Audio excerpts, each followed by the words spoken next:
Thank you. Well, it's a real honor to be here, but I have to confess it's really intimidating to look across this arena and see a crowd like this. So I might stumble and bungle my way through, but I will do my best. I was here last year and also did one of your baccalaureates, I think, about 3 or 4 years ago. So it's thrilled to be back.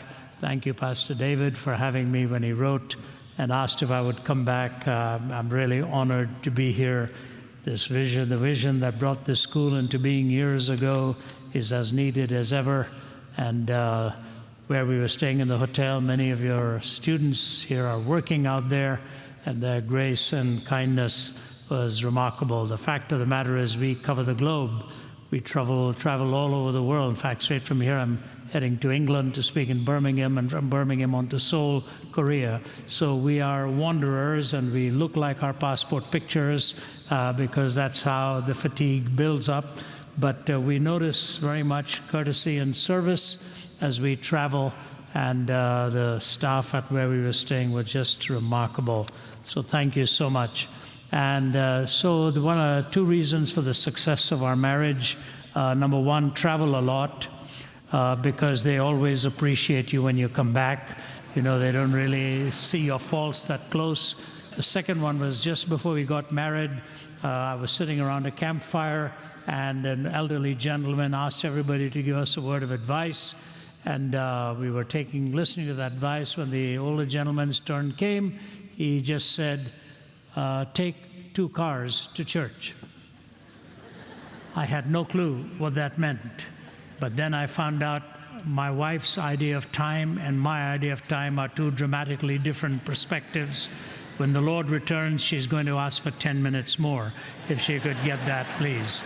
And so, although we have taken 1 car to church because we didn't have to, it's been wonderful to have 47, well, when you think about nearly 50 years of your life, you know, where you've been so closely connected with one human being who can still laugh at anything you say when there's nothing you have left to say that you haven't already said before. But it's wonderful to be here with Margie and with my colleagues. And 2 of my colleagues are here on the platform, Vince and Joe Vitale. You'll have the opportunity of hearing them. Both of them are Oxford scholars and yet direct our Institute of Apologetics in Atlanta. You will love them. You will enjoy. Vince's PhD was in philosophy, and Joe in the field of Old Testament, basically with a dissertation, Is God Sexist? So it's an amazing combination of skills they bring. You'll hear them, and I hope for the weekend, I think Paula Ferris is going to be here. I was in New York over the weekend, had breakfast with her on Monday, and she has an amazing platform and an even more amazing faith. Some time ago, I was in an elevator in Pittsburgh, and there were some businessmen there, and planning for what businessmen plan to do every evening after the work is done. So one of them looked at me and said, I see you got a Bible in your hand. I said, yes, sir. I'm going to speak somewhere. He said, what are you speaking on? I said, I'm speaking on the problem of pleasure. And there was pin drop silence in the elevator. And then one of them said to me, I didn't know it was a problem. So I said, that tells you how big a problem it is when you don't even recognize what the problem is. People often ask me about the problem of pain. If you were to ask me, which is the number one question we hear as the defenders of the Christian faith on campuses or in public arenas, obviously the whole idea of struggle and pain. Someone has said virtue in distress and vice in triumph has made atheists of mankind. I know you've struggled with it. We've struggled with it. It's a very real, pardon the pun, but it's a thorny issue, the issue of pain. But I want to tell you, more people are sidelined and distracted by the reality of their choices in pleasure than ever in the struggle with pain. If you talk about pleasure, it's hard to know how to make those choices. What are the prior commitments you make that lead you into the particular moments where the choices have to be made? You don't make them ad hoc. You see, there's a difference between an opinion and a conviction. An opinion is something you hold. A conviction is something that holds you. That which directs you through the gripping of your very conscience. And Solomon is the one who wrote these words, and I would like to read them for you, coming to us from Ecclesiastes chapter 2, verses 1 to 11. And I'll hold on to that before it knocks anybody off. It'll stay there, I think. Here's what Solomon said. I thought in my heart, come now, I will test you with pleasure, to find out what is good. But that also proved to be meaningless. You see, he's taken pleasure and juxtaposed it with the word good, to find out what is good. But that also proved to be meaningless. Laughter, I said, is foolish, and what does pleasure actually accomplish? I tried cheering myself with wine and embracing folly, my mind still guiding me with wisdom. I wanted to see what was worthwhile for men to do under heaven during the few days of their lives. I undertook great projects. I built houses for myself and planted vineyards. I made gardens and parks and planted all kinds of fruit trees in them. I made reservoirs to water groves of flourishing trees. I bought male and female slaves and had other slaves who were born to my home, in my house. I also owned more herds and flocks than anyone in Jerusalem before me. I amassed silver and gold for myself and the treasure for kings and provinces. I acquired men and women singers and a harem as well, the delights of the heart of man. I became greater by far than anyone in Jerusalem before me. In all of this, my wisdom stayed with me. I denied myself nothing my eyes desired. I refused my heart no pleasure. My heart took delight in all of my work, and this was the reward for all of my labor. Yet, when I surveyed all that my hands had done and what I had toiled to achieve, everything was meaningless, a chasing after the wind. Nothing was gained under the sun. To you, I want to understand a phrase here because it just rolls over with the English words under the sun. What Solomon is really talking about is a Hebraism. If you're living in a closed system, if a transcendent input has been locked out, you don't have that direction coming, and you're in this hermetically sealed environment of the here and now. What is worthwhile to do in that kind of environment? How do we find out what is good if there's no input into your life and mine? And may I suggest to you that the fact is, this is a doctrine we need to understand. Because once upon a time, you had to go to places of pleasure. Now pleasure finds you and me. If I were to tell you what is the most surprising and now unsurprising question that we are asked, and it's coming from people younger and younger, 12, 13, 14, the question that is asked so often now as a young man or woman walks up to the microphone, what is the purpose of my life? Why don't I have the right to commit suicide and take my life? And as one myself, who at the age of 17 attempted that, and remember so well lying in my bed in Delhi, staring at the ceiling, thinking how empty my life had been, how hopeless, and now even worse, failing not only to live, but now failing even to learn how to die. I had asked that question till I gave my life to Christ at the age of 17, having given a Bible that I had never owned before.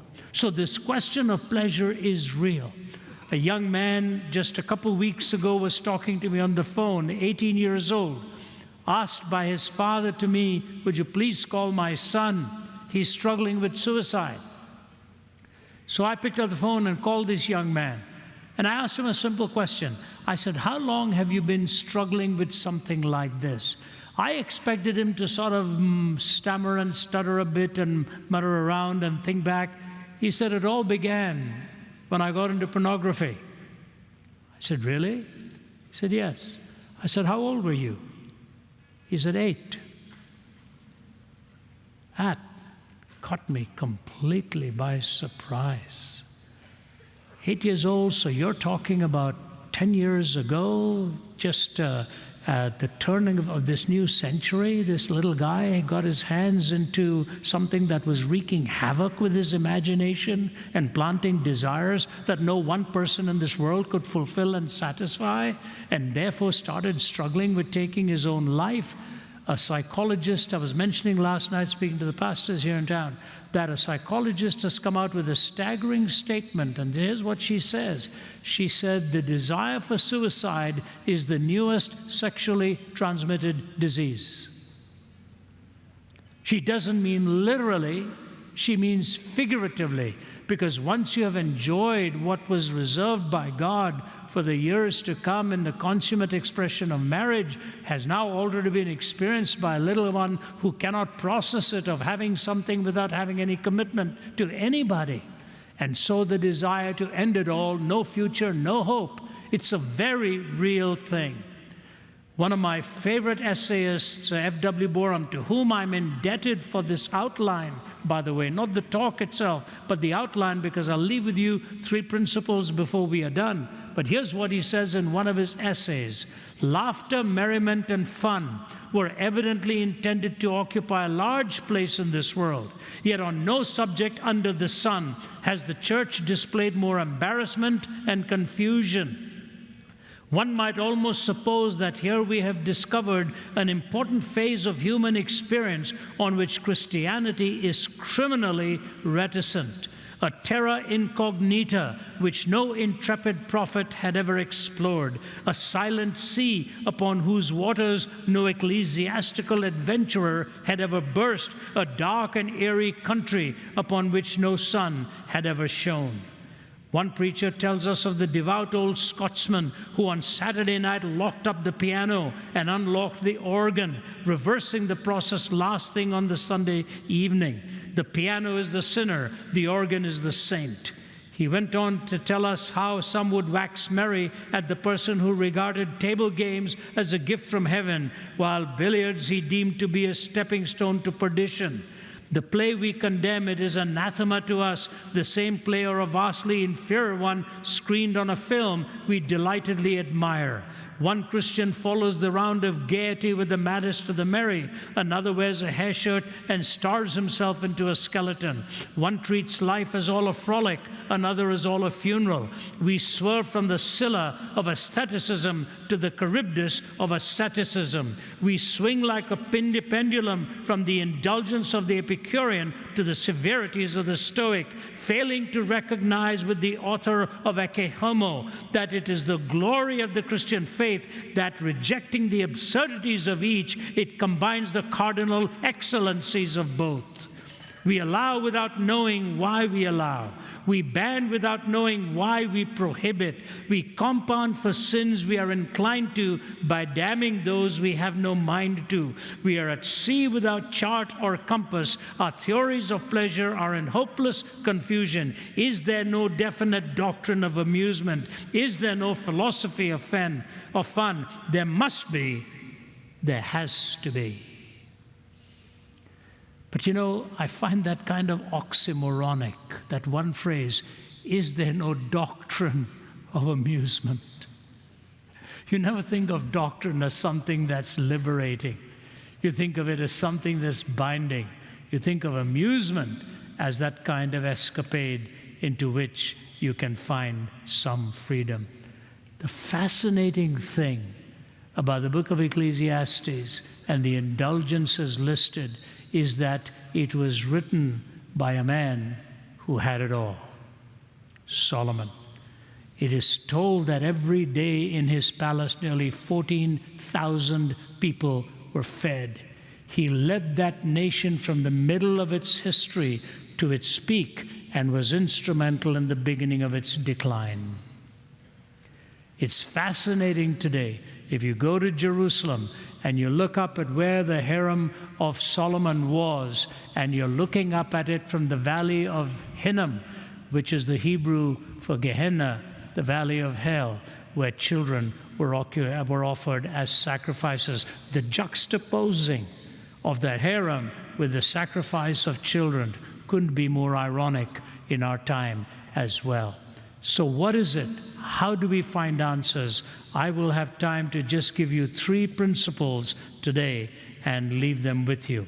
You know, Solomon's fascinating reality was that the man had written over 3,000 proverbs, over 1,000 hymns. He was artistic. He was a horticultural expert. So he's not just talking about crass pleasure. He talked about the enjoyment of the arts, all of these which have such aesthetic fulfillment for us. When the Queen of Sheba came and met with him, she made the most extraordinary comment. She said, not even half has been told about what this man knows.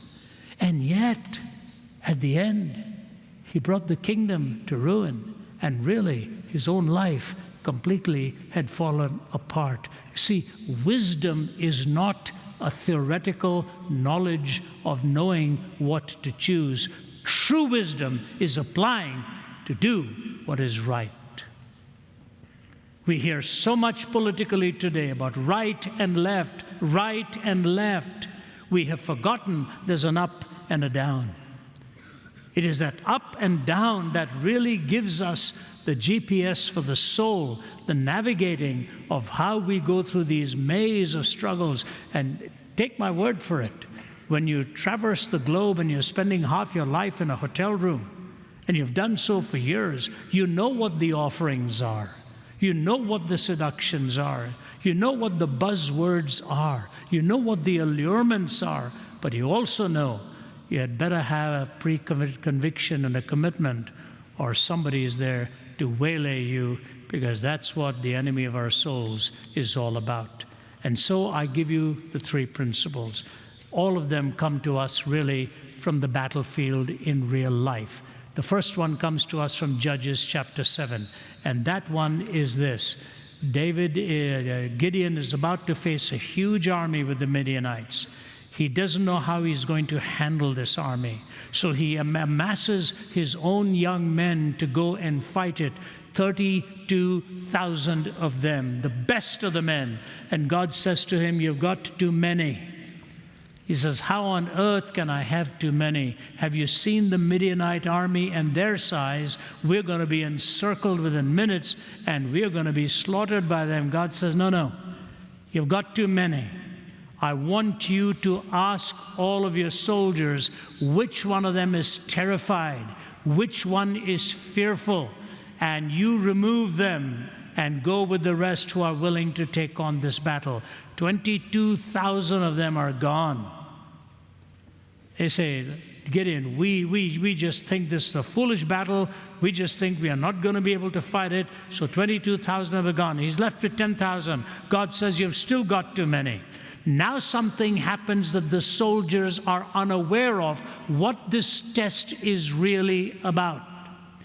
He takes them over to a river to bend down to have a drink of water as per the instructions of God. And God says to him, there are 2 ways in which they're going to be drinking this water. I want you to take those of them who drink the water in this particular way. The rest of them you can send back home to be with their families, to enjoy their families. Can you imagine what's going on in Gideon's heart? Saying, Lord, I sure hope they all drink in that particular way, or I'm done. I'm finished. So he's watching them carefully, and he's only left with what? 300. He says, you got to be kidding me, Lord. 300 against this Midianite army. And so the first principle I leave with you is this. Listen carefully, please. Anything that refreshes you, without distracting you from, diminishing, or destroying your final goal in life is a legitimate pleasure. Anything that refreshes you, without distracting, diminishing, or destroying you from your final goal in life is a legitimate pleasure. In other words, the most important hidden truth here is to establish what your final goal in life is. What is your purpose? Once you've established purpose, you will know what is refreshing, contrarily, what is distracting, diminishing, or destructive. How critical it is for you as young men and women, in this stage of your life with the strength of body and mind and education to establish what that purpose is. Schools have missions. Businesses have missions. Do we have a mission as individuals? Someday seek God for a while, a day, a week, a month, whatever it takes you, and says, Lord, give me the articulation of what my purpose in life is. And once you've established that purpose, anything that refreshes you along the way, without destroying, diminishing, or distracting you in any how, is a legitimate purpose for you. I think this is a guideline and a marker that helps me to understand what it is that God really wants from me. You know, when I was a young teen and made my commitment, I remember my closest friend, who today happens to be my brother-in-law. We were at a meeting in a hill country in India, and there were about 40 or 45 of us sitting in that camp for that in the city of Missouri. And there we were listening to the message, and in the old terms that were used, we were given a call for total commitment, total dedication. You don't hear that too often now, but I remember hearing that. And the man who had done the speaking was actually the same man who'd come to my hospital room with the Bible and led me to Christ. So here I'm listening to this message on total commitment. So I looked at my buddy next to me, and I said to him, what do you think? He said, let's go. So we both stood up, we both walked forward, we both knelt at the front, committed our lives to Christ in what we called a total dedication. When I got up, we saw most of the room had emptied and followed.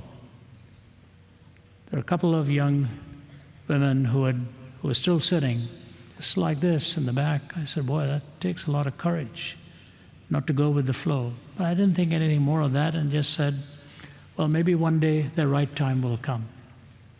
So my brother-in-law, who was a nuclear physicist later in life, then gave that up to become a pastor. He and I were visiting Delhi some years ago. And one of those gals, the older of the two, her mother phoned us and said, Ravi, I hear you're in town. I said, how did you know that? I said, well, there was an advertising and all of that. She said, I haven't seen you now for over 20 to 30 years. I said, that's right. She said, my daughter is very critically ill. Would you be able to come and visit and just pray with her? I said, where do you live in Delhi? I found out. I said, you remember Sundar? She said, yes. I said, Sundar's with me too. She said, bring him along. So we both arrived. We walked into the house. I wasn't expecting what I was going to see. I walked into the house and the mother welcomed us and she said, my daughter is upstairs. So I said, okay, we'll come upstairs. She said, she's bedridden, she can't move. I said, oh my word. So we walked up, Sundar and I stood by her bedside. She was like this, completely gnarled, and cheeks sunken and just looking up with her. And as soon as she saw Sundar and me, she just started to make strange sounds and almost choking on her own voice, but there were no words. And I just stared at her. I said to the mother, what happened? What happened here? And she said, well, we didn't have a happy home, we didn't have a happy family. And we got into an argument one day, and she locked herself in a bathroom door with some of the prescription medication. And this is all we have left. And I couldn't hold back the tears. But the picture that came to my mind was, as a young teen, when the option came, there was going to be a resistance. Now, I know there's never a one-on-one equation to everything, but I want you to know, well, there may be some unexplainable things. The question that came to my mind was this: what are you doing in this condition? What are you doing here? And so, to you young men especially, I want to say this: where your feet take you, what books your hands open, what your mind is entertained with, ask yourself before you go there, what am I doing here? What am I doing in this situation? What am I doing in this condition? You see, not everything that is fatal is immediate. Not everything that is fatal is immediate. So I would say to you, establish your purpose in life. Take a verse of Scripture, take a passage of Scripture, take a chapter, and etch it down somewhere, write it down to remind you, this is my goal, this is my purpose. John Wesley transformed the known world of his time. He preached 40,000 sermons in his lifetime. He traveled 250,000 miles by horseback. He worked with over 15 different languages, had over 600 different publications. At the age of 83, he was angry with his doctor because his doctor wouldn't let him preach more than 14 times a week. At the age of 86, in his journal were written these words, laziness is slowly creeping in. There's an increasing tendency to stay in bed after 5:30 in the morning. Now, to console myself, I said, what time did he go to bed? But one day he looked at his mother, Susanna, who raised 19 children. She herself came from a family of 29. Yeah. I have 5 grandkids.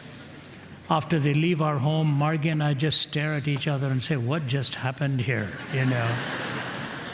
Imagine having 19 children, but she raised 2 geniuses in John and Charles. And one day John Wesley was not a very tall boy, but traveled hundreds of thousands of miles by horse. They said he was the earliest version of the Sermon on the Mount, traveling all over the place. He looked at his mother and said, give me a definition of sin. Give me a definition of sin. She said, John, whatever weakens your reasoning, impairs the tenderness of your conscience, obscures your sense of God, or takes away your relish for spiritual things. In short, if anything increases the authority and the power of the flesh over the spirit, that you become sin, however good it is in itself. Whatever weakens your reasoning, impairs the tenderness of your conscience, obscures your sense of God, takes away your relish for spiritual things. In short, if anything increases the authority and the power of the flesh over the spirit, that you become sin, however good it is in itself. What a definition. What a product. Great changer of the world. So that's the first principle. Time's running out. Let me race through the second one. The second one comes when David is in Adullam and the Philistines are at Rephaim, and the Philistine garrison has occupied his home city of Bethlehem, and David is troubled. And he's sitting in his tent really moping over this whole thing. A handful of his best warriors come to him and say, David, you're down today. Can we do something for you? He said, I'm longing for a drink of water from my well in Bethlehem. I'm longing for a drink of water from my well in Bethlehem. Unknown to David, these guys in a cloak and dagger operation go under the radar of the Philistines, as it were, get to the well in Bethlehem, fill up that pitcher of water, bring it back to David, and they give it to him, and they come and he said, what's this? He said, David, this is the water from your well in Bethlehem. He says, how on earth did you guys get it? I said, don't worry about it. This is what we did. We went there. We've got it for you. David could have given the guys a hug and glug, chug, chug, chug, chug, chug. No. David is about to take a drink out of it. He said, no, can't do this. You guys have risked your life to do this for me. I cannot enjoy something so selfish while you put your life at risk. And he poured it onto the ground. If David had done the same thing when he was tempted with Bathsheba years before, all of Old Testament history would have been different. If he just said, how can I do this to Uriah? I can't do this. It doesn't belong to me.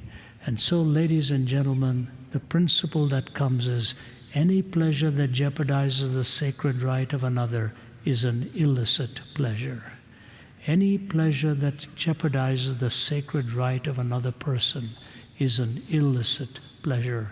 We cannot use people for our own pleasure. We are meant to love people and use things. Instead, we've ended up using people and loving things. Always look at an individual as a person created imago Dei, person created in the image of God. So we have it. Establish your purpose. Any deviation from that turns out to be an illegitimate pleasure. Number two, any pleasure that jeopardizes the sacred right of another is an illegitimate pleasure, which brings you to the last one, which is the easiest to understand. Solomon says, if you find honey, eat just enough of it, too much of it, and you will vomit. Not the most aesthetic verse in Holy Writ, but he says, you find honey, take it, but too much, and you'll vomit. Here's the final one. Any pleasure, however good, if not kept in balance, will distort reality or destroy appetite. Any pleasure, however good, if not kept in balance, will distort reality or destroy appetite. In other words, ladies and gentlemen, lead a balanced life. There is a time to study, there is a time to have fun and to play. There is a time to pray, there's a time to walk up and just go and take a stroll for the enjoyment of the body, whatever.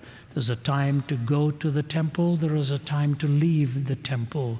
There is a time to laugh, there is a time to mourn. Find a life that is balanced, because that is the most difficult thing to attain in your life and mine. It's so easy to become a workaholic, so easy to drive at a pace that can ultimately be destructive to you and to me. Let me give you some applications and bring this to a close. Number one, all pleasure must be bought at the price of pain. All pleasure must be bought at the price of pain. The difference between false pleasure and true pleasure is this. For the true pleasure, the price is paid before you enjoy it. For the false pleasure, after you enjoy it.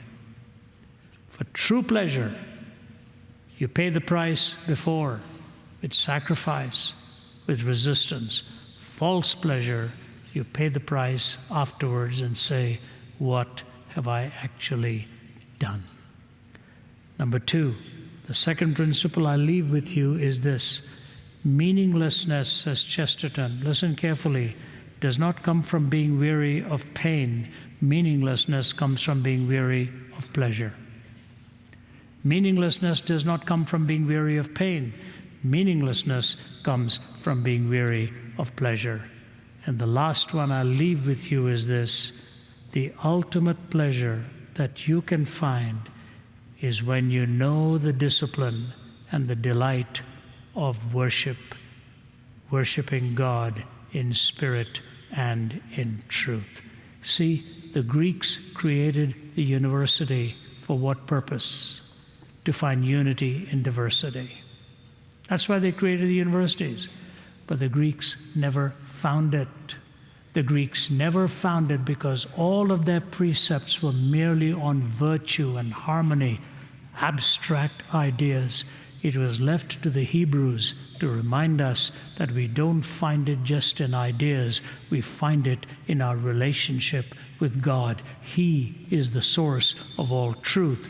He is the source of all wisdom. And what you're really looking for ultimately is a relationship with your Creator, the one who made your DNA for Himself, and your heart will be restless until you find your rest in Him.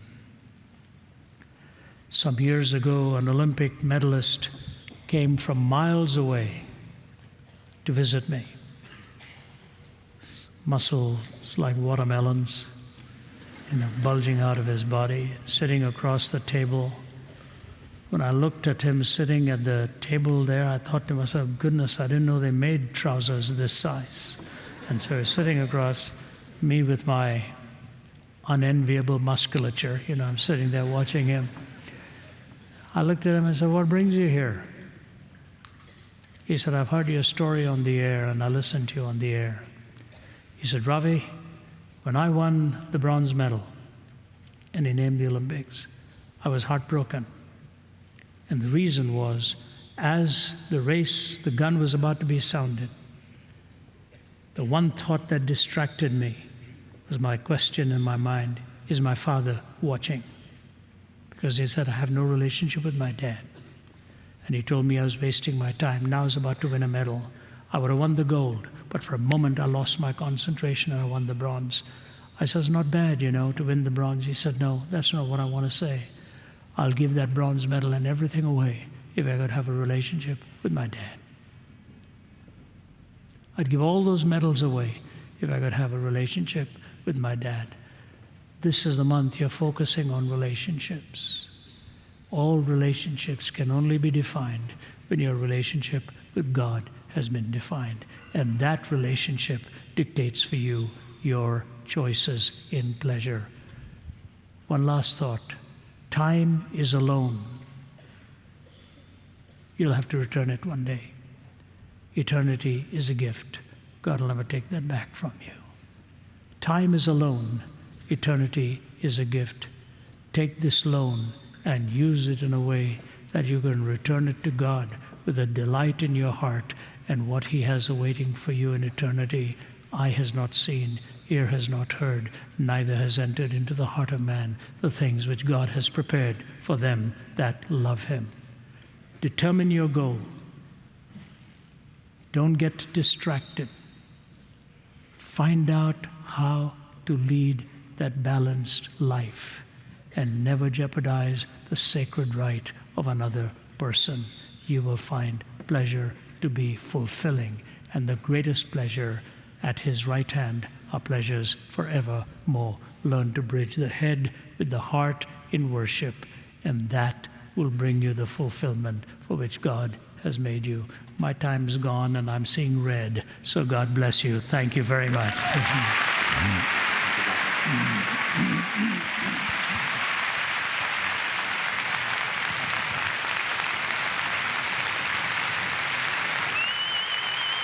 Amazing. Thank you, sir.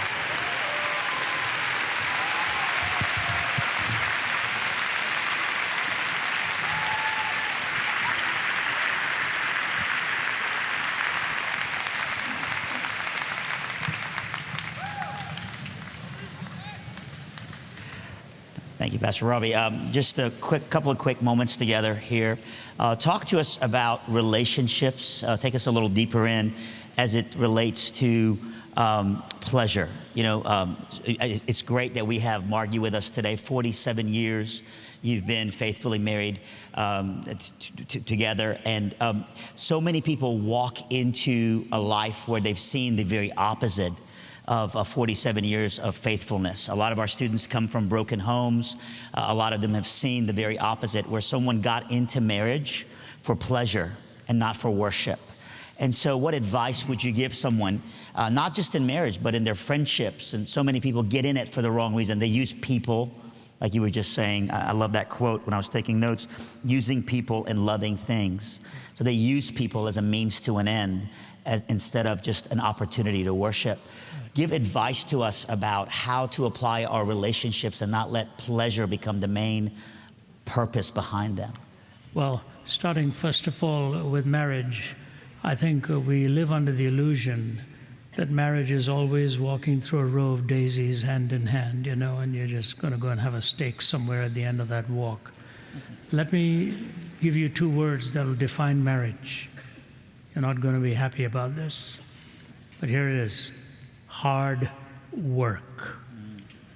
Marriage is hard work. But if you do it right, you get the best returns there ever can be, because that hard work takes discipline and sacrifice. Somebody said this to me over the summer, and the longer I'm thinking about it, I believe she was right. I had used the word commitment, and a woman married for many years said, Ravi, I wouldn't just say commitment, I would say sacrifice.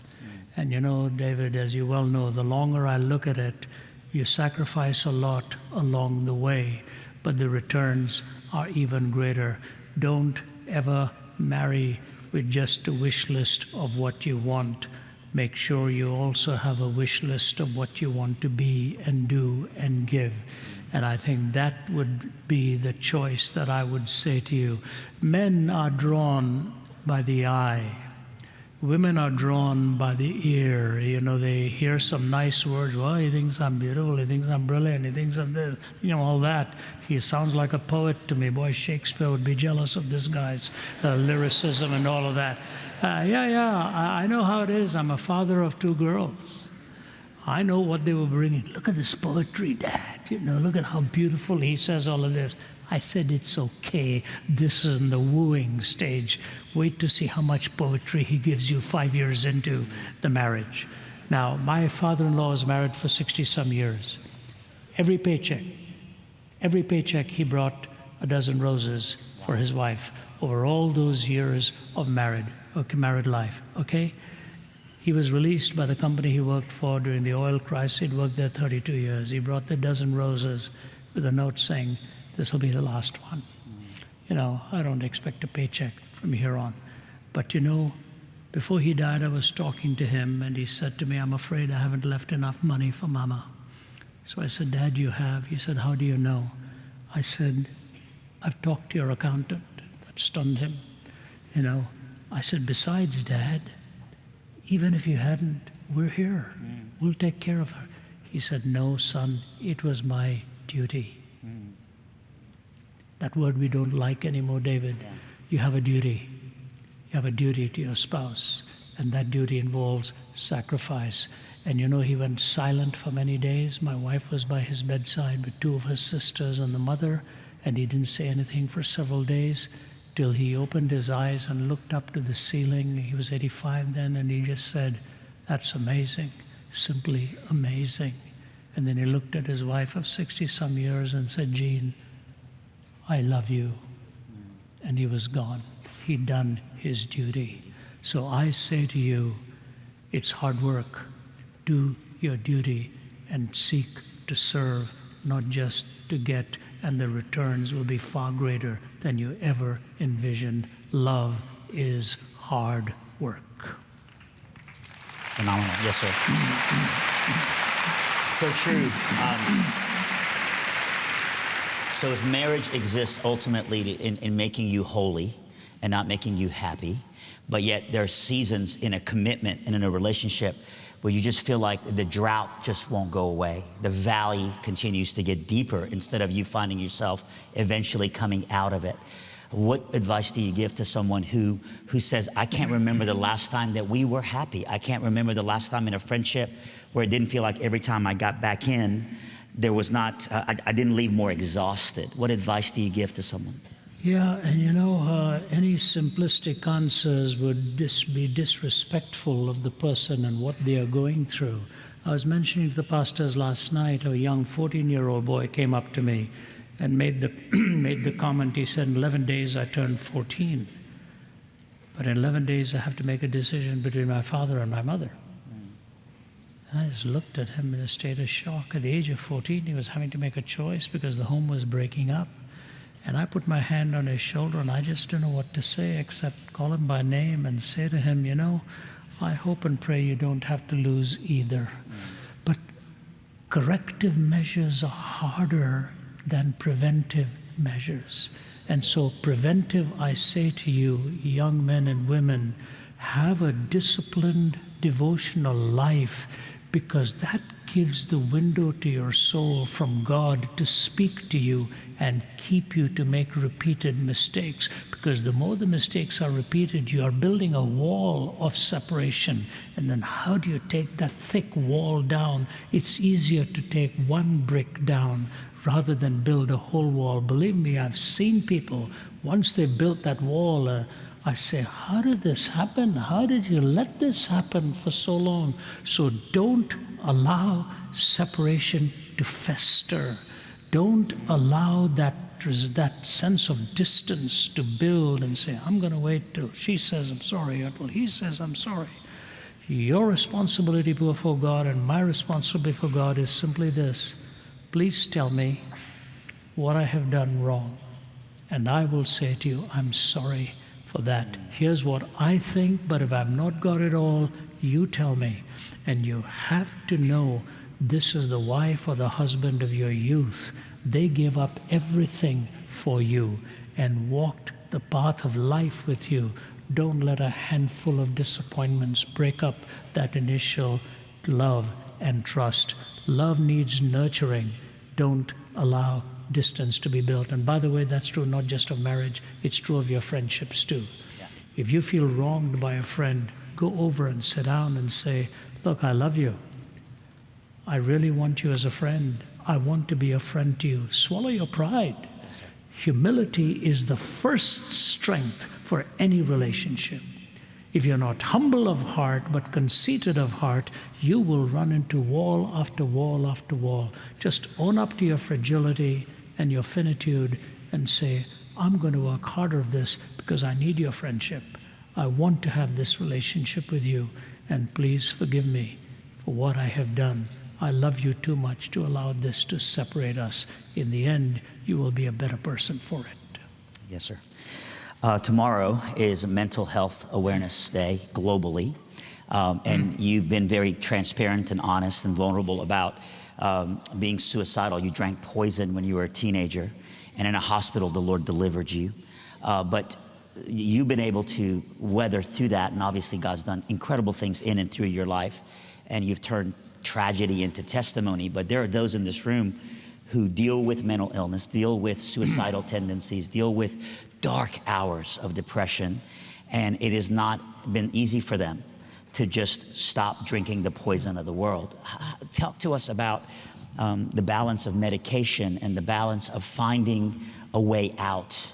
So many people do medicate with pleasure and find themselves going even further in, but give us a balance of that and some advice to someone who maybe today is dealing with mental illness and maybe even suicidal thoughts, but can't just decide, I'm going to get out of it. Right. My brother is a very fine medical practitioner in Canada, David. He's chairman of the pain management department at McMaster University in Hamilton, Ontario. He's a specialist in this. And Ramesh and I talk often. He used to be a surgeon, and he went off that in order to pain management. He said because short-term solutions were often long-term problems. And the most problematic issue was, he said, the kind of medication that a person would be put under, and then all kinds of chemical changes take place and you're not able to handle it. Now, I'm not a doctor, so I want to say this. With mental health issues, please take it seriously. If you find yourself going for unexplainable reasons into dark periods and so on, you need a good psychologist and a good counselor. Your problem may not be spiritual. Your problem can very much be physical, neurological, and we sometimes simplistically dismiss everything away. This is a spiritual problem. Not so. I've met a lot of people who struggle deeply with psychological issues, traumas from youth, traumas from childhood, the thumbs up and thumbs down in life that gets you down. I knew a father whose daughter was very young and had been on some medication and jumped from a high building in Hong Kong and killed herself. The father was just shattered by it for not taking enough time to take his daughter to medical practitioner. Please take your down moments seriously and get the best kind of medical advice. And naturally, you want to open up to a friend, you want to talk to a friend, and then find counselors who can at the same time spiritually help you. They're not contrary to each other. We are individuals, which literally means we are indivisible. We cannot be broken up and compartmentalized. There's the spiritual dimension of it, there's the neurological and psychological dimension. See, my issue was different, David. I was a failure. I had reason to be down. I was not doing very well. I was despondent and discouraged and I was living for sports. I wasn't working hard in my studies, and in India, you don't get away with that. You have to perform well in studies. So to me, there was no hope. Where there is the death of hope, the only alternative is the hope for death. Not if you know Jesus. He is the author of hope. He's the author of life. Imagine when he talked to the woman at the well, and he looked at her and said, I know who you are. 5 broken marriages. Imagine how embarrassed she must have been in that culture, even more so. And here the Messiah was giving her hope and a drink of living water, and made her the first evangelist to the Samaritan people. So don't ever lose hope. Don't ever lose hope. Jesus is the author of all hope and all meaning. He transformed the most downcast and helped change history. He knows your DNA. Yes. He knows who you are. He loves you with an immense value and an immense care. He can enter your life and transform you. Don't make impulsive decisions. Time will show you how God will do the healing. Time doesn't heal, but time reveals to you how God does the healing. That's why your friendships and your devotional life are critical, so that you're not under the sun, but you know there's the vertical input and the horizontal love of somebody who cares for you, for who you are, regardless how good you may be feeling on that day. Be an encourager. Be a Barnabas. If you sense somebody down, put your arm around them and pray for them. Make yourself one who will be a healer and not a hurter. And don't be a hurter, because you may never know what you are pouring on very fresh wounds. God bless you, and be an answer, not a problem creator in this society in which we live. Amen. Hey, before we conclude, you've done. You're always pouring out. You're always serving so many faithfully. It is really a sacrifice what you and Margie go through, being away from each other. You're leaving here and not even getting to go home to Atlanta, going across the ocean. How can we bless you, and how can we be praying for you? We want to pray over you. And Margie, I'm going to ask, if you don't mind, if you'll come out as well. But what is a prayer request right now in your life? And Peter, brother, will you come up and pray for them? Peter's a family friend and a part of their board. I'm going to ask you just to pray over this couple. But what is a prayer request for you right now? Victoria are here, have been very, very good friends, and one of their daughters graduated from here, and we're just delighted to have these friendships. David, I'm 73 now. Margie's much younger, and so we're enjoying life together, but the enemy of our souls is always trying to attack. Always. He will never spare you when you're doing something for the kingdom. The most important thing you can pray for me is for our children and our grandchildren. That's what Margie would say. And please pray for health and strength while we travel. Actually, I do get a few hours to go and change my suitcase in Atlanta and then fly to Birmingham from there. But those are just a few hours. I won't be seeing anybody. So pray for our kids, our grandkids, and pray for our health and wisdom and strength. And thank God for this lady who for 47 years committed herself to stand beside me no matter what. She's been amazing. Without her, I would never have made it. She takes all my bookings, and I will stop there before she corrects me. God bless you, and thank you so much. Yeah. Let's put our hands towards this precious couple. Come on, let's put our hands towards them. And Peter, if you would, just pray. Please pray with me. Father God, we are so privileged to have heard from you today, from this precious man. Father, this man has tirelessly walked the globe, proclaiming your truth in so many dark places. And here, our brother has gathered here today to tell us about you and to give us insights and wisdom. Father, I pray that the seeds that have been planted among everyone here would bring forth a harvest, that none of us would take for granted the truth that was proclaimed on this stage here today. Father, I pray that you would walk with this man, that you'd give him wisdom even beyond the wisdom he has now, that you'd continue to pour into his life and into his family. Father, the sacrifice that this man has made, I pray that would be placed at your throne, and that we would all see the harvest that comes from the truth that is proclaimed. Make his travel easy, make it light. I pray that the absence that he has from his family, that you would somehow, some way, miraculously fill those gaps, that where there are needs in his own family, Father, that you would fill those needs. Continue to bless him, Father, and allow him to be that example to us and to so many around the globe. In Jesus' name, amen. Amen. Thank you, Peter. Hey, we'll see you tonight at Campus Community. One more time, can we thank the Zacharias family? They're amazing and such dear friends. God bless you. You're dismissed. We'll see you tonight, 6:30.